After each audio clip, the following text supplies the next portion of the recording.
Ici, dans le sud du Sénégal, précisément dans la ville de Sédhiou, coule le fleuve Casamance. Source de vie, de travail, de mémoire, il traverse les terres, relie les peuples et nourrit les traditions.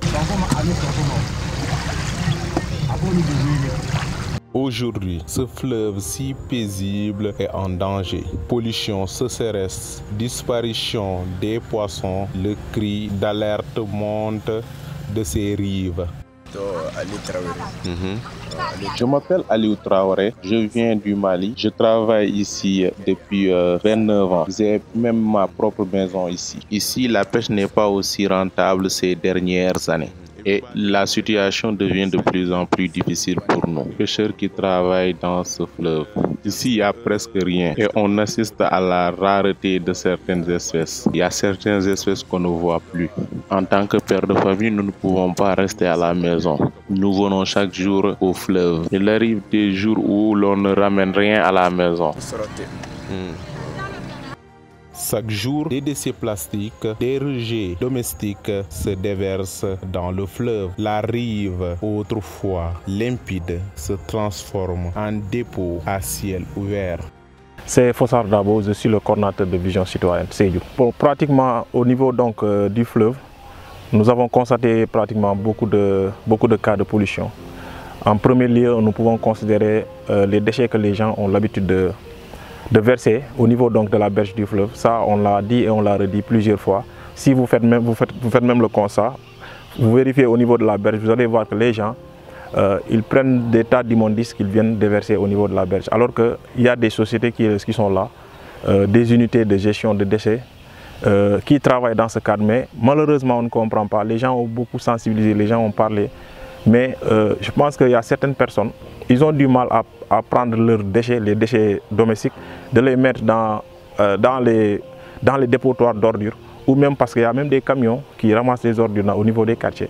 Mais on a vu que les gens jusque-là n'ont pas encore intériorisé cette notion de gérer leurs déchets domestiques et les mettre donc dans les véhicules qui doivent vraiment charger de ça. Et le malheur en est que la plupart de ces déchets, c'est des déchets plastiques que nous remarquons là-bas. Si c'était des déchets biodégradables, ça serait plus facile à décomposer. Mais malheureusement, pour la plupart, c'est des plastiques. Souvent, nous voyons des couches de bébés où il y a au moins un pourcentage de plastique, de matière plastique, que ces couches ont été conçues. Et en tout cas, c'est quelque chose que nous avons dénoncé, que nous avons déploré. Et jusque-là, je pense que la communication doit continuer. Nous devons continuer encore à les sensibiliser parce que c'est toujours comme ça. Les populations dénoncent, mais peu d'actions concrètes sont entreprises. Les pêcheurs artisanaux, eux, constatent un changement radical. Les filets deviennent de plus en plus souvent vides. On ne reconnaît plus le fleuve, disent certains anciens. La rareté du poisson frappe directement les familles, les marchés, les revenus. Le fleuve, jadis généreux, devient impressible. Je m'appelle Yoro Sissé, je suis le président du marché de Sédhiou. Les voitures que vous voyez là nous viennent de Kafountine pour nous amener des poissons. Parce qu'actuellement, le fleuve n'a plus de poissons. Parce que nous avons dit depuis longtemps d'interdire ces filets que utilisent les pêcheurs d'ici. Nos suggestions n'ont pas été écoutées. Voilà aujourd'hui que leur utilisation a des impacts négatifs sur le fleuve. Et actuellement, il n'y a plus rien dans ce fleuve.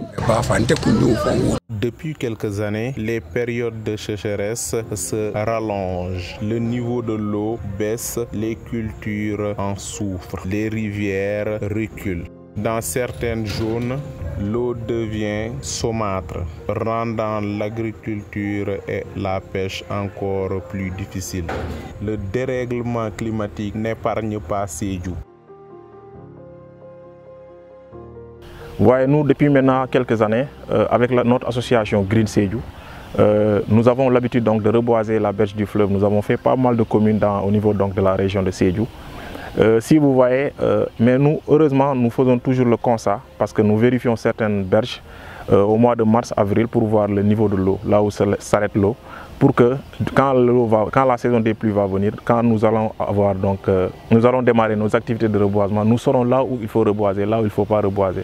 Parce que nous comprenons certainement que peut-être à une telle période de l'année, l'eau commence vraiment à se retirer.